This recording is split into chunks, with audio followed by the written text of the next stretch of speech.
How to install WinRAR and use. General గా మనకి WinRAR అనేది ఎందుకు యూజ్ చేస్తామంటే ఒక ఫైల్ అంటే రార్ ప్రొటెక్టెడ్ ఫైల్ ని మనకి ఎక్స్ట్రాక్ట్ చేయడానికి కానీ ఒక ఫైల్ ని వైరస్ నుంచి ప్రొటెక్ట్ చేయడానికి కానీ మనకి ఇది WinRAR అనేది సాఫ్ట్వేర్ యూజ్ చేస్తాం. దీనికోసం ఒక సాఫ్ట్వేర్ ఉంటుంది WinRAR 390 అని, తర్వాత 420 అనేసి 505 అని వర్షన్స్, చాలా వర్షన్స్ వచ్చాయి. నా దగ్గర ఒక వర్షన్ ఉంది, దాన్ని మీకు ఇప్పుడు చూపిస్తాను. దీని మీద డబుల్ క్లిక్ చేయండి WinRAR ఈ సాఫ్ట్వేర్ మీద. తర్వాత ఇక్కడ ఇన్స్టాల్ అని కొట్టాలి. ఇన్స్టాల్ అని కొట్టిన తర్వాత ఇవి డిఫాల్ట్ గా ఉండనియండి ఇవి. తర్వాత ఓకే అని కొట్టేసేయండి, డన్.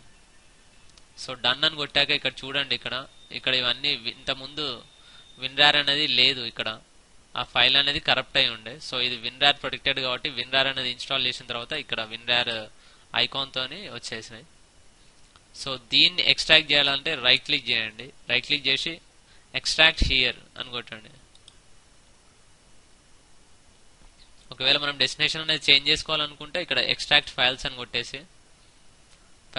కొట్టేసి ఇక్కడ డెస్క్టాప్ కానీ మై డెస్క్టాప్ కానీ మనకి ఎక్కడైతే లొకేషన్ లో మనకి కావాలనుకుంటే ఆ లొకేషన్ లో పెట్టి ఓకే అని కొట్టండి. జనరల్ ఎప్పుడైనా ప్రాబ్లం అనేది వస్తే కీప్ బ్రోకెన్ ఫైల్స్ అని పెట్టేసి బెటర్ కీప్ బ్రోకెన్ ఫైల్స్ అని పెట్టి ఓకే అని కొట్టండి.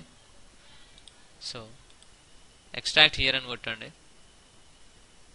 కొడితే ఈ ఫైల్స్ అనేవి ఇందులో ఉన్నాయని వచ్చేసాయి. జనరల్ మనకి ఒక ఫోల్డర్ ని ఇక్కడ సపోజ్ ఫర్ ఎగ్జాంపుల్ ఇక్కడ ఒక ఫోల్డర్ ఉంది, దీన్ని ఆర్కైవ్ చేయాలనుకుంటే WinRAR తోని రైట్ క్లిక్ చేయండి, యాడ్ ఆర్కైవ్ కొట్టి ఓకే అని కొట్టండి.